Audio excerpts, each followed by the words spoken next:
Hello, everyone. It's Sinead Whelehan, and I'm very happy to be back with you for Barbara School, episode number 7. And in this interview today, Barbara's going to be talking about something she calls her big voice. And this is a voice that has motivated her in many, many ways. She thought of 27 different ways, actually. We're not going to go through all of them today because there's so many. She's going to share them over time. Today, we're going to talk about 8 of them. 8 incidences when this big voice came into her mind and drastically and very positively changed her life and kept her going in a certain direction.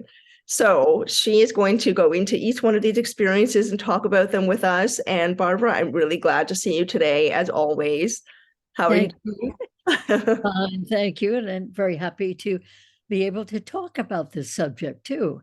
Great. I'm looking forward to hearing about it. I know your audience is as well. Your YouTube numbers are terrific. We were talking about that earlier. So people want to hear from you, and this is something I've been looking forward to, this particular conversation. So please take us away. Where would you like to start? Okay, well, first of all, for many decades of my life, I heard people talking about getting messages from their spirit guides. And I always thought, gee, I don't do that. I wonder why not. But actually, eventually, I started looking back on my life and thinking, oh, yeah, there have been times when there has been what I call the big voice in my head, which suddenly seems to just blast through to my attention Mhm. side.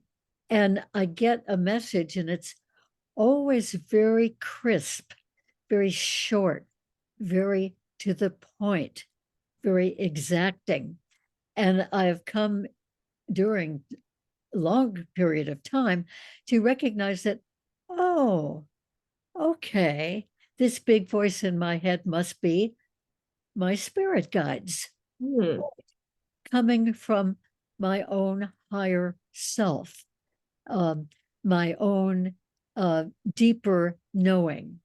And maybe sometimes the voices are coming from departed loved ones. I think that certainly is a possibility. And sometimes I know that other people, and even myself, have received what we call downloads of information.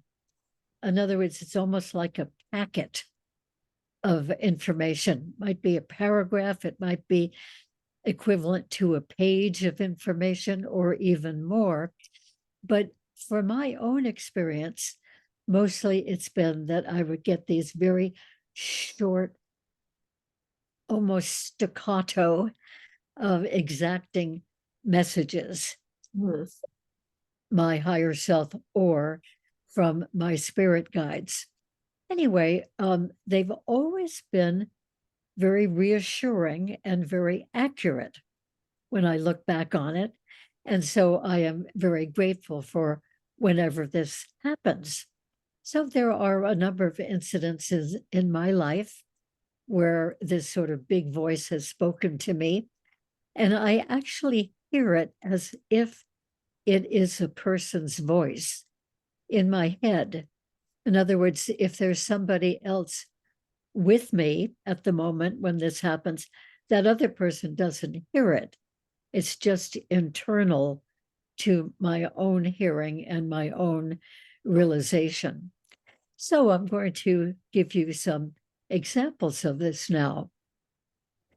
And also realizing that these big voices in my heads have really brought about certain changes that turn out to be very, very beneficial in Hmm. the development of my life and my work and my service and so forth.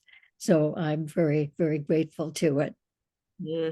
I think the first one that I was aware of when I was a teenager and I had finished college and I had signed up for a college that I had applied to.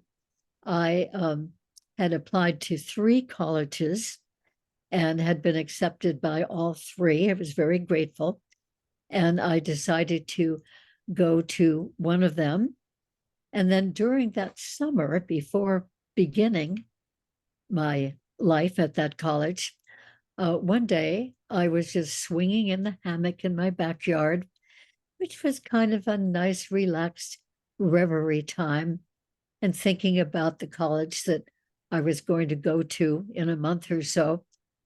And suddenly I heard in my head, no, don't go there. Rethink this. You don't have to go there, even though I accepted to go there or is already registered. Wow.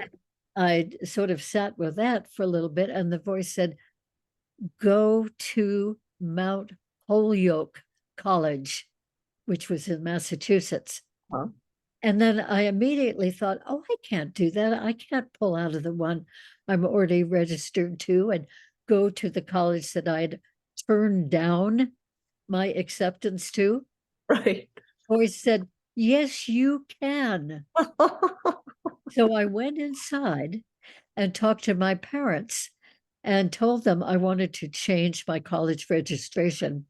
And I know my father went, oh, you can't do that. And again, the voice in my head said, yes, you can. Stick with it. Stick with it.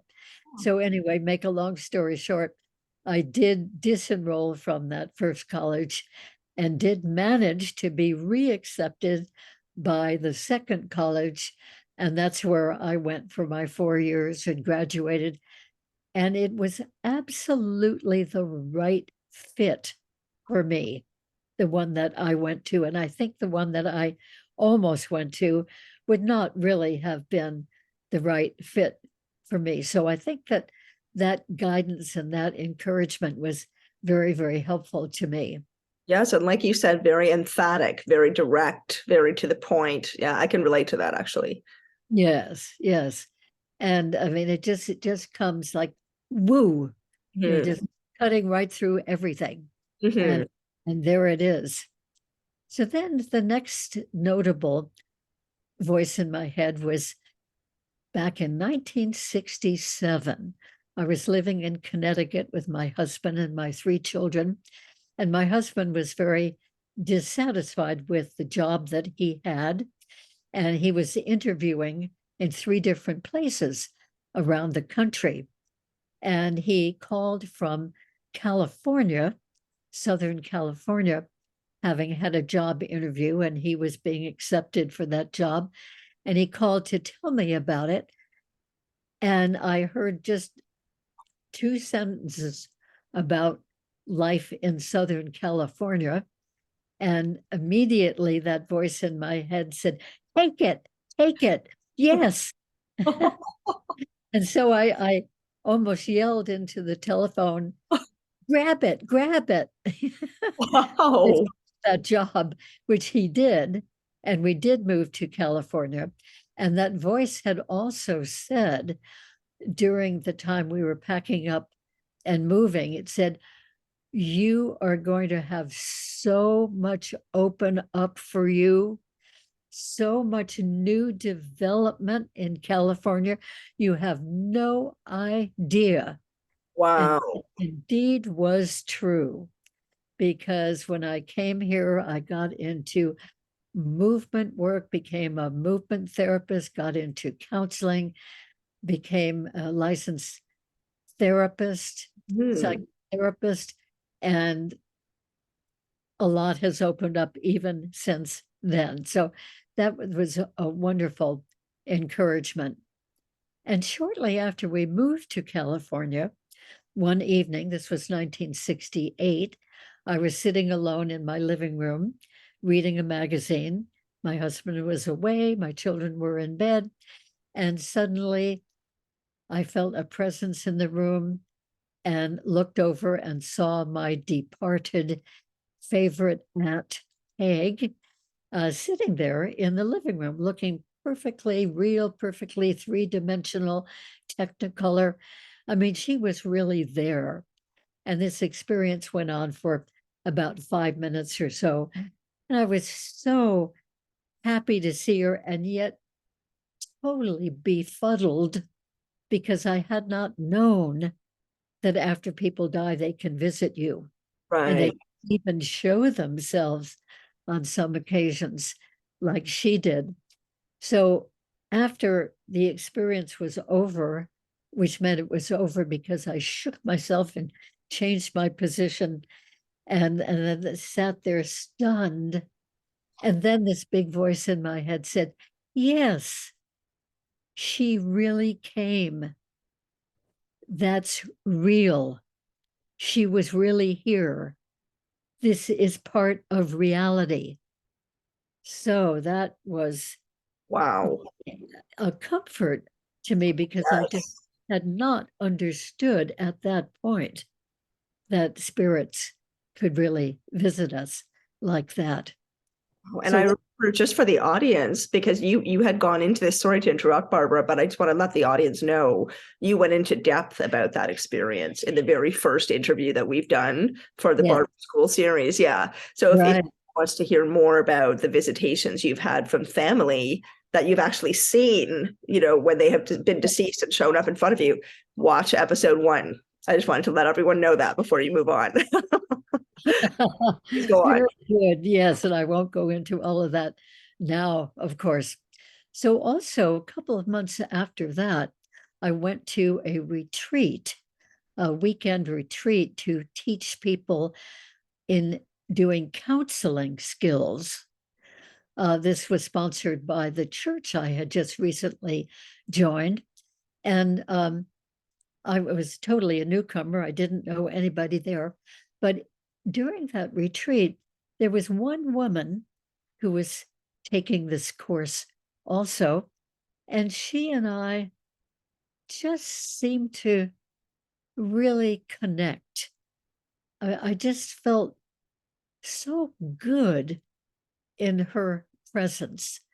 And I just felt like, oh, I've known her forever. And there was one episode sitting there next to each other during that training session when she and I looked in each other's eyes, and then we both nodded. And she said, we we really know each other. We have known each other a long time. And then the big voice in my head said, yes, the two of you go way, way back, many, many lifetimes together. Wow. At that point in 1968, I was not thinking about reincarnation, had never thought about any of us having had past lives. It was a whole new concept to me. Although I had heard that people in India believed in reincarnation, but I didn't think any of us in the Western world did. I didn't think it was a reality. I thought it was sort of a primitive belief. Okay. Okay. But there was reassurance that this wonderful woman I was sitting next to and I had had many, many lifetimes together. So that opened up a whole new framework of thinking about reality to me that was very useful. Yes. Also, at that training, we were learning to really hear each other and to relate to people in that way, hearing their concerns, their sadnesses, their griefs, their angers, their perplexities, whatever was going on, their stresses. And I found that this was really making an impression on me. I know I went to the ladies' room partway through that training and began to think of how important this work was and how blessed I was to be able to be getting this training, never knowing that I was going to make it my life work after that. But at that point, but what I was aware of in the ladies' room is that I was sobbing for a whole hour. And the thought that kept coming through my head was, thank God for significant contact. Thank Mm. God for significant contact. And the tears were of blessing and relief that there was such a thing, such a possibility of relating to somebody else in such a deep and meaningful way. And Wow. then the voice came in again in my head and said, "This is what they mean by grace." Now, grace is a concept that I had heard in my Protestant religious education. Mm. And in the church that my husband had been minister of, very often that concept of grace, well, the word grace would come up. And I always wondered, what does that really mean? Yeah.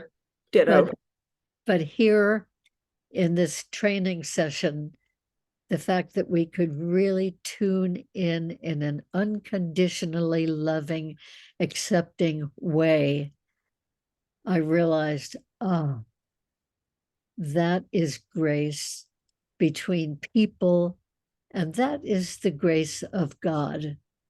So Mm. that was a tremendous realization for me, for Mm. which I'm just eternally grateful. Yeah, it sounds really paradigm busting. And what's also interesting that's coming to my mind is that that type of connection, we are told, I feel like we're told and we learn that that kind of connection only comes with your husband, your wife, your partner, your family member, your like somebody that you know in those relationships that are kind of standard, the norm, romantic relationships or family relationships. Yes. That's where we're supposed to have our deepest connections and our most meaningful, but it really doesn't always work like that. And it can be, I think, to me, that reminds me of interconnectedness, that we are far more connected to each other than we realize. And so you can have a moment like that with a complete stranger. That's amazing. Yeah. Oh, yes. And all the people in that group were strangers to me. Some of them had known each other before the training, but I didn't know anybody. But I ended up feeling so deeply connected to them because we could really voice what was going on with us internally and in our lives, tell the truth for the first time, for many of us, the first time we ever had expressed any of that, and to be totally accepted with that and heard and Yes. cared about.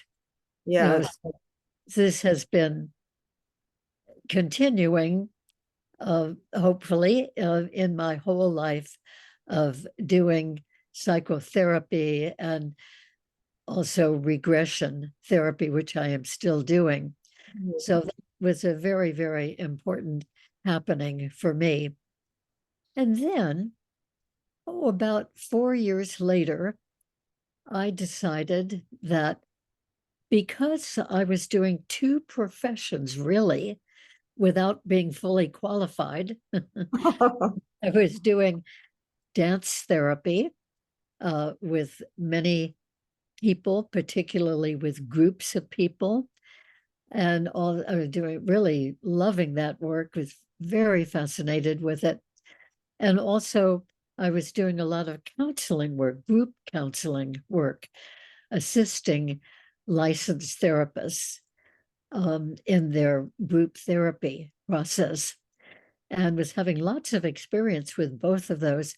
And at a certain point, I decided, I really should be a fully licensed professional, either as a professional dance therapist or as a professional psychotherapist. So Hmm. I was just mulling that over in my mind. And then I received a phone call one morning from a friend who said she was going to enroll in a master's degree program at the University of Laverne, which was 15 minutes away from my home in Southern California.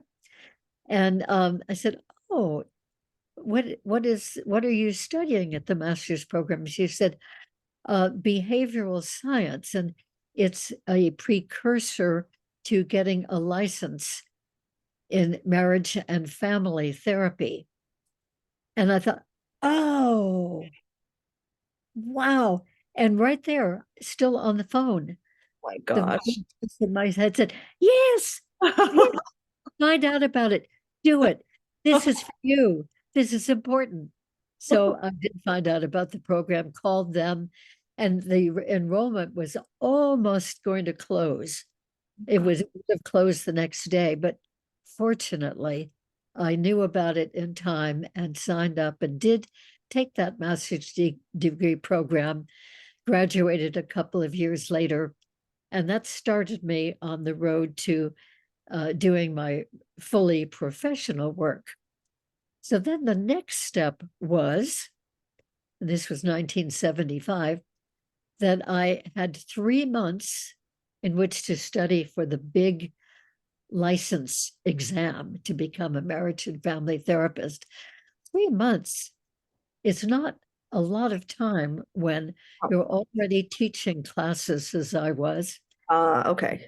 raising 3 children and driving them all over town every day, Oh my and gosh. being in a marriage, relating to a husband. So 3 months was not a lot of time to study for this exam. We had 127 books, which I was supposed to read and had not read any of yet at that point.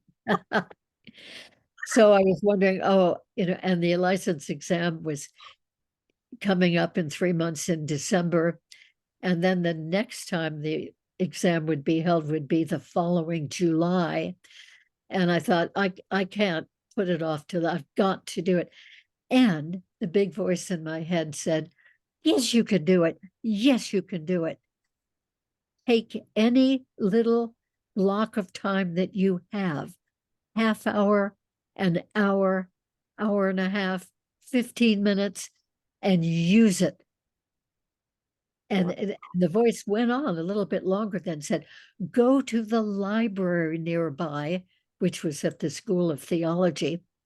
Use their library. They will have the books that you want. So that's what I did.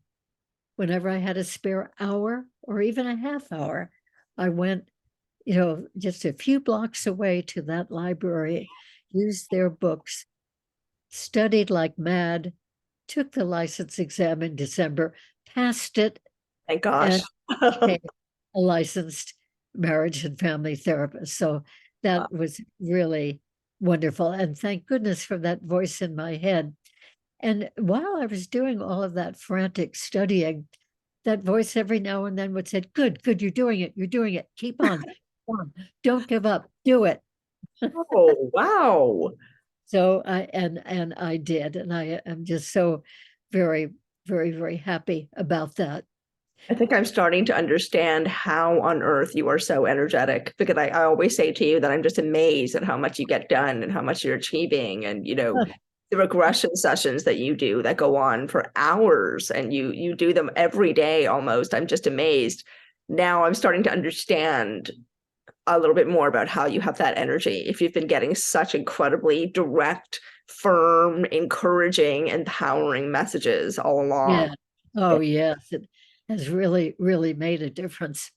So then, on a different note, but more or less around that same time, having become licensed and really starting my work in an office as a therapist, I was going through a marriage crisis, and it was really, really terrible. And our family was on the verge of breaking up, and it was a very, very sad situation.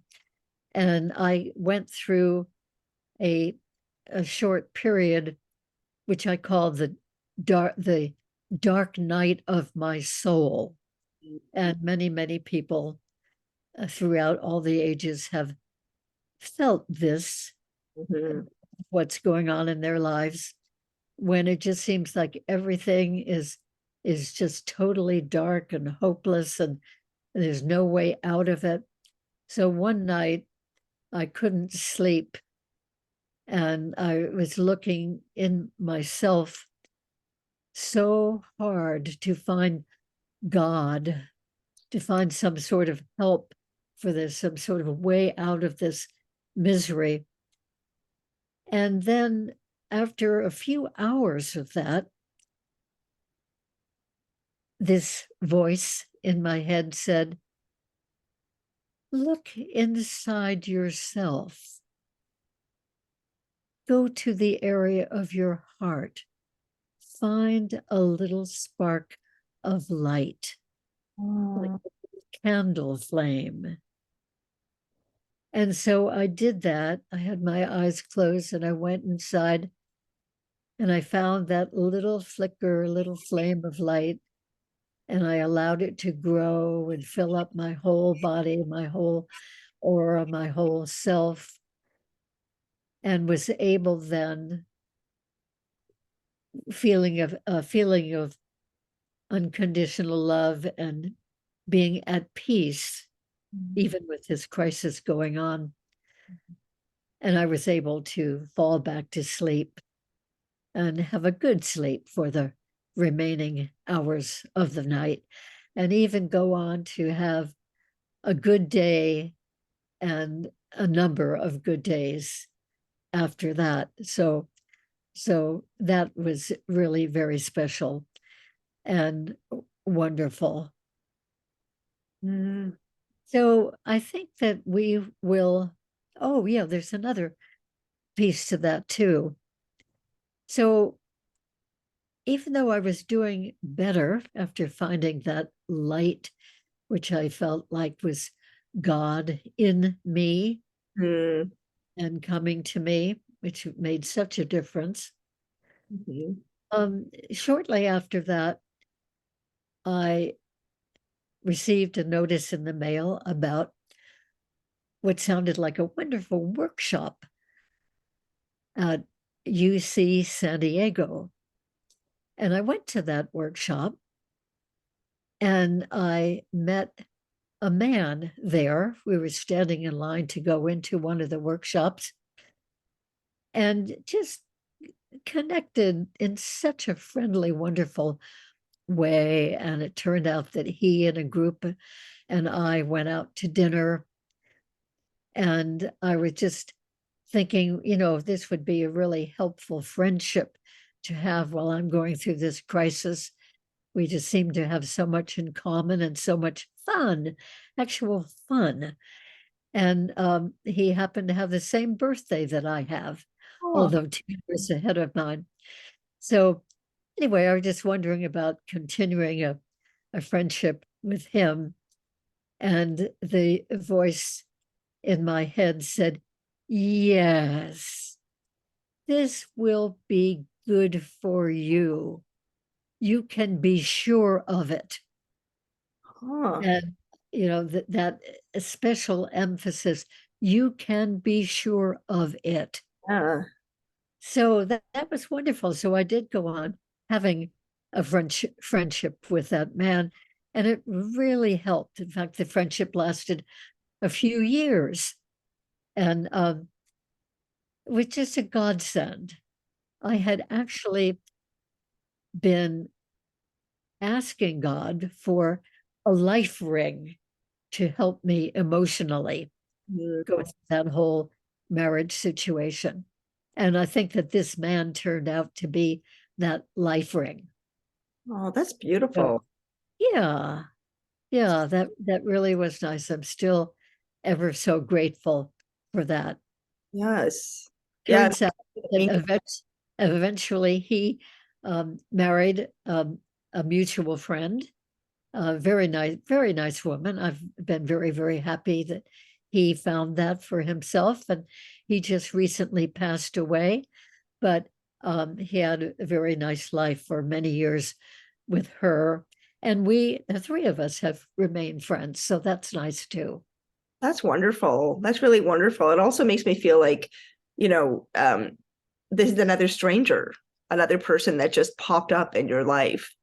that Yes. you felt this immediate connection with, and the voice confirms it for you in such a confident way. Yes. It's You can remarkable. be certain of this. I Yeah. still, his words are just blazing away in my head forever. So, and it really was a help, was wonderful help to, That's you know, amazing. that friendship with him and share certain interests with him. Well, that's wonderful. That's wonderful. I mean, I think also it's making me think of that phrase. This is one of the phrases I like anyway, that people come into our lives for a reason, a season, Yes. or a lifetime. A reason, a season, or a lifetime. And I found that that's very true. That may seem obvious, of course, that some people pop in and out, some people stay a while, some people stay a long time, but it helped me, in terms of thinking about the connections that I would have with people. And for example, having a very short, intense connection like you've had with the woman in the workshop you took, or this man. Yes. But it can be confusing if, for example, you don't feel that kind of connection with people that you're quote unquote supposed to, a Right. partner or a family member. Yeah. So Yeah. a reason, a season, a lifetime helped me understand that people come in, have an impact, you absorb it, and then you move forward in your life. But not all of the incidences I'm thinking of for myself have been quite like that. I mean, that really sounds precious and nourishing, and just exactly what you needed at exactly the right time. No, Yeah. yes. It's wonderful how that works. I'm very, very appreciative of that. Mhm. And by the way, that woman whom I felt very close to at that early retreat in 1968, she became an ongoing, very, very dear friend. That's And lovely. for, oh, let's see, another at least 20 years, or perhaps more, 25 years, until she passed away. Um, and I remember going to the memorial service for her and testifying to that, not the way that I have today exactly, not talking about the big voice in my head, but just about that kind of rare, deep, totally loving, totally accepting um, feeling that I had from her, and hopefully she felt for me. Yeah, Sure we she both did. did a lot of sharing um, about our lives, our feelings, our families together. I think hopefully we were both a support for each other. I know that she certainly was for me. I'm sure that she would have felt the same, especially if she remained such close friends with you until literally the end of her lifetime. I Yes. think that says it all. Yeah, that's amazing. Yes. Hmm. Yeah. Beautiful experiences. Do you have any more, Barbara, that you're going to talk about right now? I feel like we Well, can get to eight. yes, I certainly do. Um, it is kind of on a different subject, but one day in 1981, a little brochure dropped through my door slot, my mail slot at my house. I picked it up, I looked at it, and it was a brochure for a forthcoming trip to Egypt Oh. called Reawakening the Ancient Wisdom.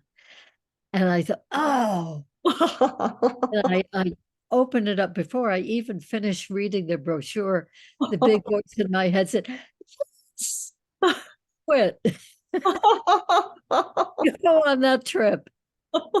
And so I finished reading the brochure, immediately called, signed up for the trip, went to Egypt, and then, as I have told in some of our other discussions, had some really life-changing, miraculous experiences happening there.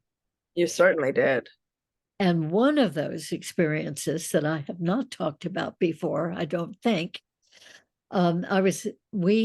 This group I was with, were in the second pyramid of the three pyramids there in Giza. Huh? And the second one you usually don't hear very much about. But anyway, it's quite remarkable as well. And we were in the basement area of the second period. And that basement area had a number of different cubicles, just big enough for one person to stand in each cubicle. And so each one of us was in a different cubicle. There were about 34 of us, I think, in that group. Wow. And while we were in the cubicles, we started chanting as a group, the Om chant. And of course, it was very resonant, Hmm. resonating voices among these cubicles, sort of bouncing off the walls. And it was a remarkable experience. And the chanting went on for quite a long time. And as we were getting more and more into the chanting, and of course, there was a lot of deep breathing with the chanting, and it certainly brought me into a different state of consciousness, an altered, expanded state of consciousness. And after a while, I began to feel that all the particles of my body were separating. They were coming apart. And the voice in my head said, "You are disassembling." Oh my gosh. The molecules, cells, bones, everything of my body were just coming into little particles with spaces between them. I was really aware of the spaces between all these little parts of my body. And the big voice, and I was still chanting, and the voice in my head said, "This is what you really are." Oh wow. In other words, I really am energy Hmm. Hmm. rather than a solid physical body, and that I am energy and consciousness. Wow. So I think that experience itself was very transforming to me, and went along with the idea that I was picking up, from other means, the idea that we are really non-physical souls Hmm. who come into a physical body in a lifetime Hmm. and dwell in that body. And we very often, so many of us tend to think that we are that physical person, we are that physical body, and that's all. Yeah. Oh, it isn't that way at all, that we are this ongoing, continuing consciousness, and we are a certain kind of energy. And that's what we are. So that experience was so inspiring to me. So absolutely earth-shaking Mm. in realizations of reality and reality of who we really are, that all I could do was sob.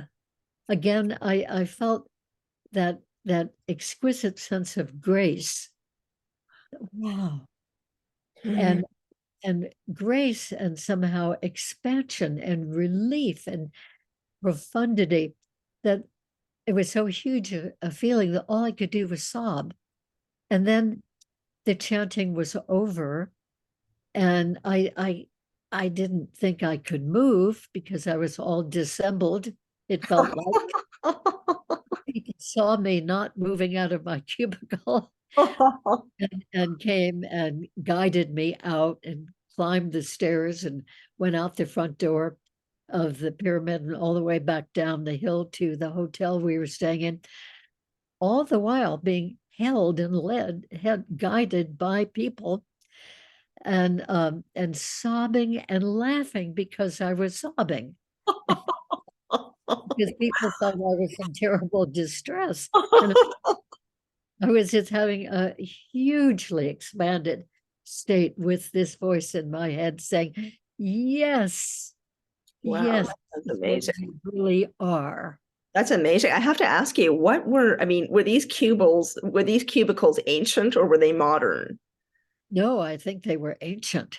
So do you know what the original purpose of them was? I'm wondering if you walked into a certain kind of, you know, energy field down there.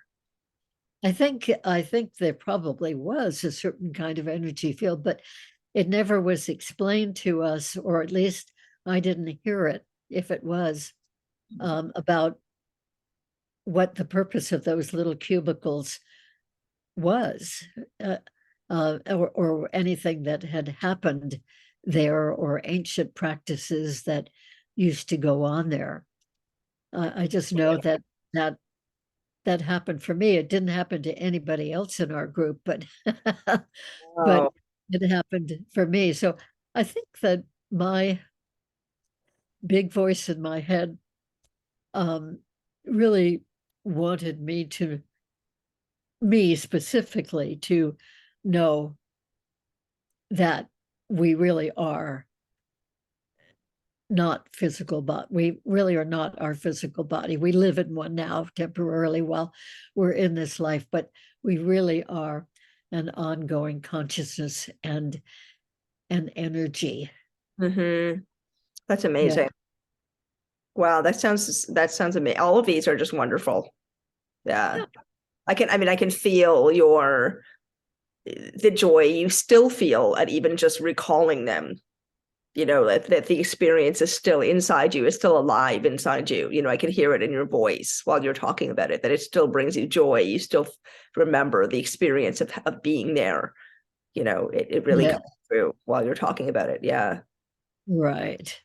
And then, of course, there were those experiences that I have mentioned in a previous interview with you, um, of us suddenly having a number of different past life recalls in certain locations Mhm. in Egypt. And with those, there was always the doubting part of my mind that would come in, like, oh, this is just my imagination. Right. And then, but the big voice in my head would say, no, no, Mm. pay attention. This is real. Or Yeah. sometimes it would go on to say, you were here doing that in what you consider the past. Yeah. I'm really relating to what you're saying right now also, because there is definitely, I feel like this is the question people have, you know, how can you tell whether it's yourself? How can you tell the difference between yourself having a thought or encouraging yourself versus this other voice? There is just such a distinct difference.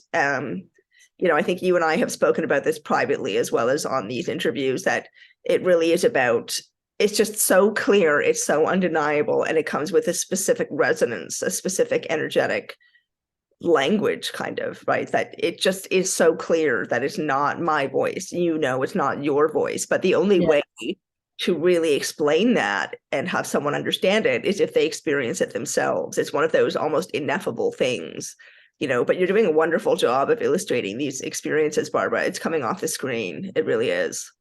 good, Yeah. good. Great.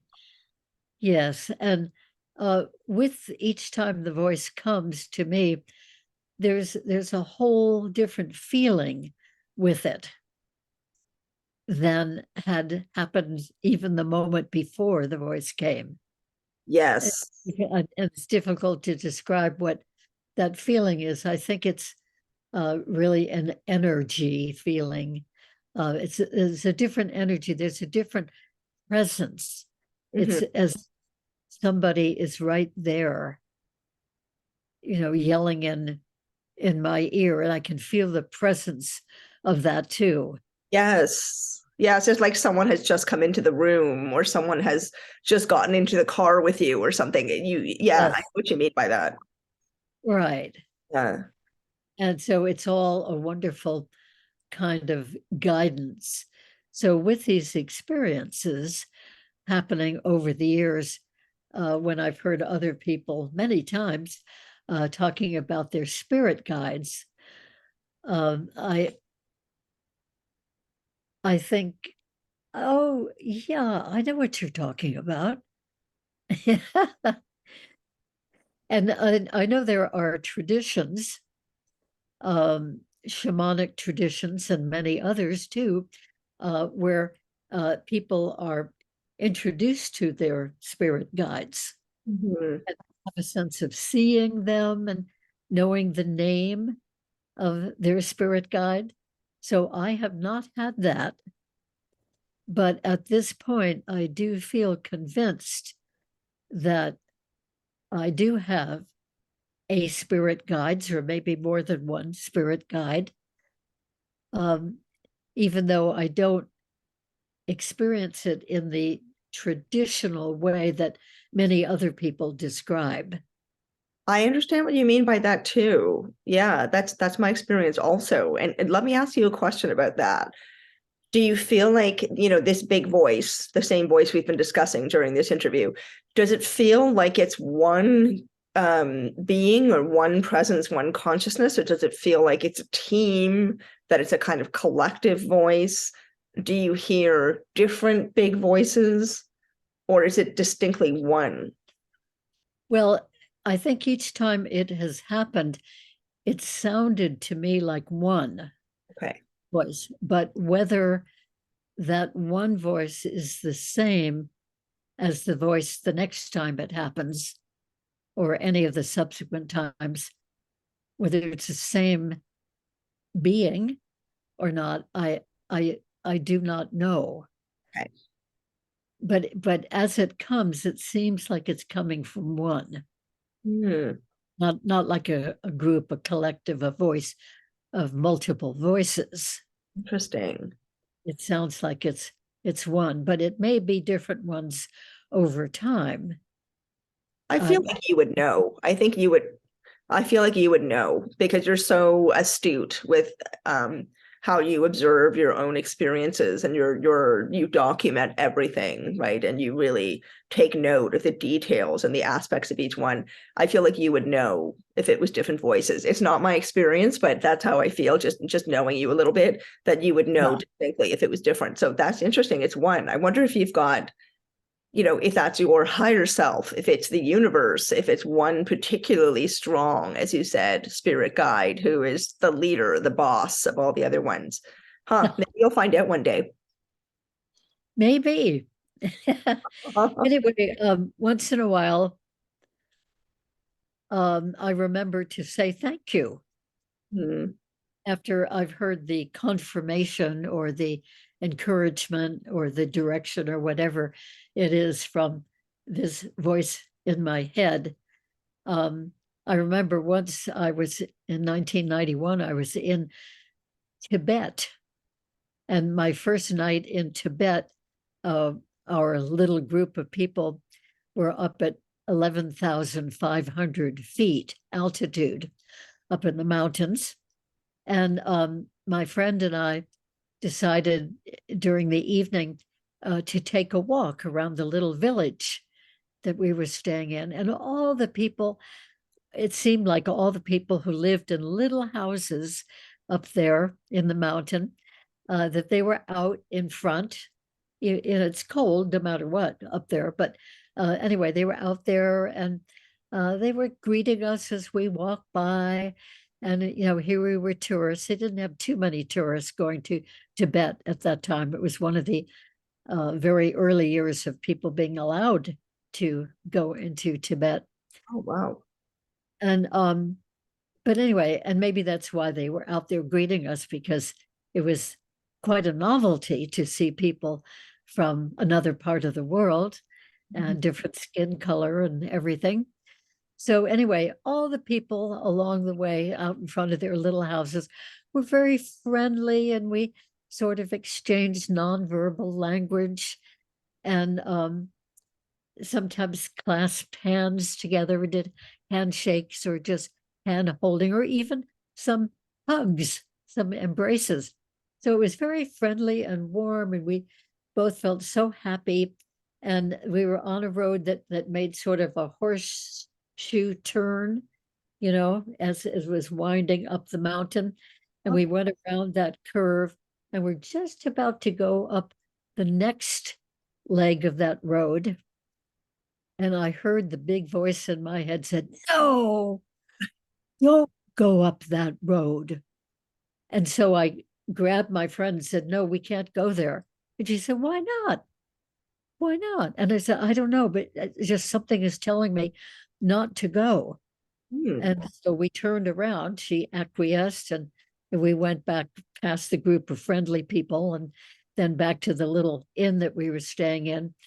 And then the next morning at breakfast, we heard that there had been quite a rough scuffle going out on that upper road that we would have gone on had it Uh-huh. not been for the big voice in my head. Some sort of fight had broken out, and we might have been in danger Oh my goodness. in the road at that point. So thank you again. Yes. You Yes. know, I yeah, mean, so that was really good. I mean, that voice was almost yelling at me, "No, don't go there." Yeah, wow. So it inspires you, it motivates you, it directs you, it protects you. yeah. Interesting. Yeah. And it sounds like it's far, far more than a gut instinct. Some people describe, I think, that experience as a gut instinct, which we also have. We have our own body intelligence and so on, but that's Right. next level. Yeah, that's next level. If you're hearing it that clearly, that Oh, emphatically. oh, Yeah. yeah. Right. So Wow. that's great. And I'm glad I followed it too. Definitely. Who knows what could have happened? All these alternative realities, right, could have unfolded. We might have gotten beaten up or something. I don't know. I can see you karate chopping whoever would come close to you.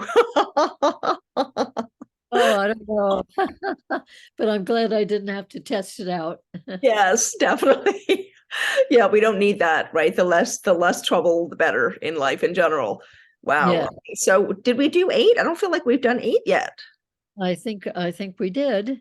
My goodness, it sped by. Yeah, yeah, I believe we did. So I would just like to encourage anybody listening to this to sort of pay attention to the guidance that comes into your own life. You may have different means of hearing it or being aware of it.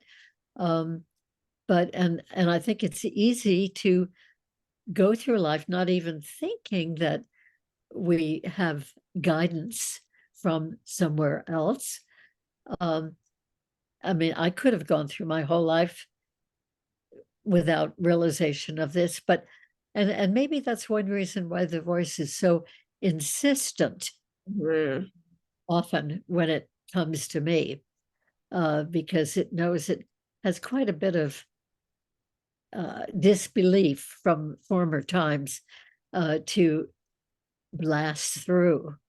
Um, but I think that everybody does have some guidance, and some people do really well to meditate and tune into that and really quiet all the buzz of our everyday minds and get to a peaceful, open place, and they can receive the guidance more in that way. And that has not been my particular way, but maybe if I would do more of that guidance would come through. It certainly couldn't hurt, but you're such a busy lady. I don't know how you would have any time, to do something like that. Besides, you're tuning in so much anyway. You're tuning in during the regression sessions you're doing with clients. You're tuning in many other ways that it's difficult to stay on top of all of these different methods and methodologies, I guess would be a better word for making contact with Yeah, guidance. Yeah. yeah, that's right. And that reminds me of sometimes in my therapy practice, my counseling practice, once in a while I would be working with a person and thinking, "Ah, this is really complex. I'm not quite sure which road to take here, which avenue, that I keep using those words, um, which strand, shall we say, in this complexity the person is presenting, which strand to follow and how to do that. And it doesn't happen very often, but it has happened once in a while. And I would quickly send out a thought in my own mind, thought like, I need help with this, or please give me some help on this. Mhm. And then the next thing I know, I've chosen one of those paths to go down with the person, one of those threads of the problem, and we're in it, and it seems that it really is being helpful. So I think that's an instance of guidance coming to me For sure. without the big voice in the head. I don't hear any voice in the head at that particular time, but it feels like I have been guided to take the pathway with that person that seems to be the most helpful one for that particular session. And I'm very grateful for that too. That's lovely. And I can believe that I mean, I definitely feel like you have a whole team around you. That's my own sense. It can't just be one, considering what your life's purpose has become, and the work that you've done and the amount of time and commitment that you've shown all this time. Yeah, and I love the advice you gave as well. I fully agree, as you know, that it's very important for everyone, especially now at this time on Earth, perhaps in this very pivotal, what many of us feel is a very pivotal time for human evolution, a very ripe opportunity. And we need to learn to listen. Excuse me, we need to learn to listen better.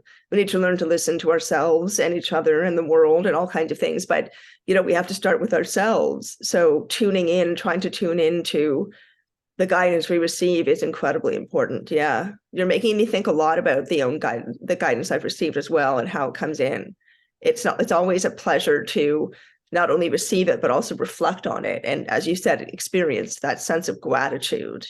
There's such gratitude that I have also for the fact that we can receive this. And I agree with you. Everybody has it. I think everyone has a team that's there for them. They just need to be open to that possibility and then start trying to practice listening to it and see how it comes through. And it's not easy necessarily in the beginning, right? It feels like you said, there's this doubt, self-doubt. Am I making this up? Do I want this to be a magical voice? Am I just creating it? You have this whole process you go through while you get to know, I suppose, that part of ourselves that gets more fine-tuned with being able to discern the difference, right? Whether it's our own thought or if it's coming from elsewhere.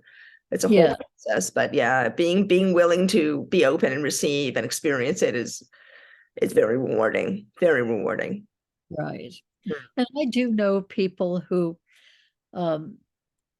sort of live daily with a sense of guidance and check in with their guides. They say, I believe them. I believe they're really doing this. They check in with their guides, about almost anything, like where shall I go for lunch today?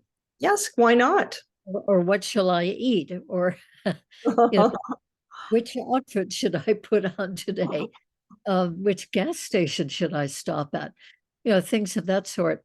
And that's definitely not my experience, but I honor that seems to be the experience for some people I know, that they feel so much in touch with their spirit guides that they're just always asking about almost anything. So it seems like it's been happening just at important junctures, especially junctures where there's going to be a life change happening that might involve my work, my career, or it might involve my personal life. Yes. Yeah, there's just an incredible amount of support. And also, I really love that you mentioned a couple of incidents, excuse me, at least two of strangers having a major impact on your life, because it's very easy to, I think, be disconnected from each other now more than ever, because we have these things in our hands all the time, phones, computers, right, devices, where we Right. feel like we can connect to people all over the world, which is wonderful, because we can play a game with someone in Japan, we can have a conversation with somebody in Germany like that, and that's amazing. But I think Yeah. also encouraging us to not connect in person. And when you connect in person and you give yourself the opportunity to be open to receiving experiences with strangers, then magical things really can happen. The universe comes through in so many different ways. So I love that you emphasize that as well. Yeah. So I guess we're saying, everybody, pay attention and listen and be open to the guidance that's around you, because it has obviously helped Barbara and myself. And we want to encourage everyone to do the same, but also that I think you and I both believe, Barbara, that there is no one way, right, to become, to venture down the path of personal evolution. It's whatever works for you. And Yeah. there's limitless ways and methodologies and approaches and techniques to use. It's all about exploring it and having fun with it, right? Like trying out different things. Yeah, to learn to listen in that way that we're not used to. Right. Oh, those are good, inspiring words. I'm glad you think so. So we can continue with the next interview of more. There have definitely been more incidents of the big voice. And, once in a while, it's a little bit more subtle. It's more of a, I'll go into an instance of that. It instead of distinct words, it's more of a sense that somebody wants me to do something, and I just have a very strong sense that no, I need I I don't know why, but I need to do this Mhm. different thing, go in a different direction. I Mm. think that I think a lot of guidance is happening there, although it doesn't come in the form of a voice. But when that has been true, when I have experienced that, it turns out that if I will persist and go in the direction that I want to go into, rather than what the other person wants me to do, Mhm. that it really has worked out well. It has turned out to be important that I went the way that I went. I So, look forward to hearing about that. so that's kind of a guidance too. Oh, for sure. For It's sure. kind of Yeah. an indwelling feeling. Yes, I really need to do this over here rather than that over there that I'm being encouraged to do. But no, no, no. This is it. Yeah. And it doesn't feel exactly like a choice, does it? It feels like more like Yeah, a, it's a, like a a magnetic. pull, Yeah. Yeah. drawing over to do. No, no, I just and sometimes it's difficult to put it into words and not to be insulting to the person who wants me to do a certain thing. And, Right.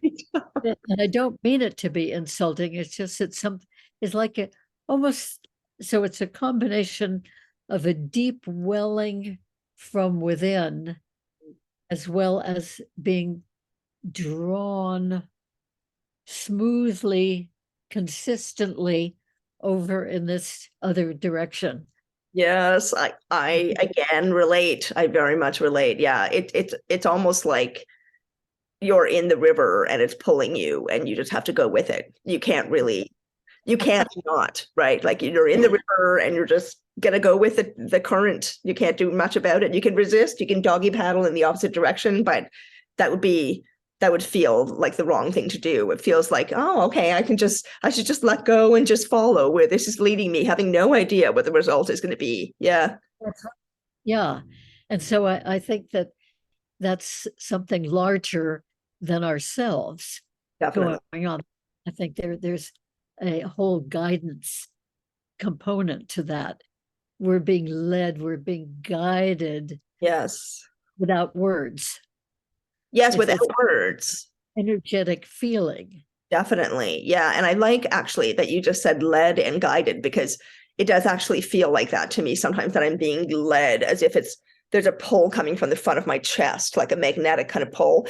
And the Yeah. guidance feels like it's coming more from behind me, like a gentle, encouraging movement. Go forward, right? Like more like a push or a nudge rather than a pull. It can Yeah. feel different depending on the context. So we definitely have a lot more to talk about on this topic. And we're going to do a part two. Yes. I mean, we'll do a part two of your big voice.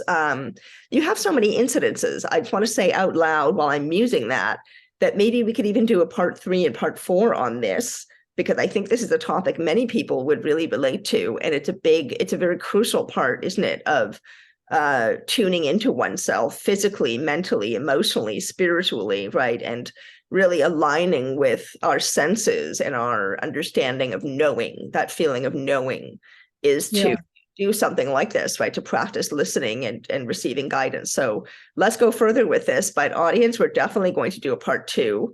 So I think we'll end there for now. And Barbara, thank you so much, as always, for doing this series with me. And thank you for providing this. Wonderful. I always love to hear your comments about these things as well. Oh, thank you. Thank you. Yeah, it's great to have this conversation, be able to share it with people. So let's keep doing it. And so everybody, of course, like, subscribe, share with your friends. You know what to do. And we would love to hear your comments. So, if you want to write and express something that you felt or seen or heard during this conversation or others, by all means, please put it in the YouTube comments. We want to hear from you. And there's more coming. So stay tuned. And we will bring you Barber School episode 8 next time, which will be a part 2 of the Big Voice. So thank you everyone for listening. You can find Barbara's information below this video, her website and her books, and stay in touch. Stay tuned. We will be back. Bye for now. Hey.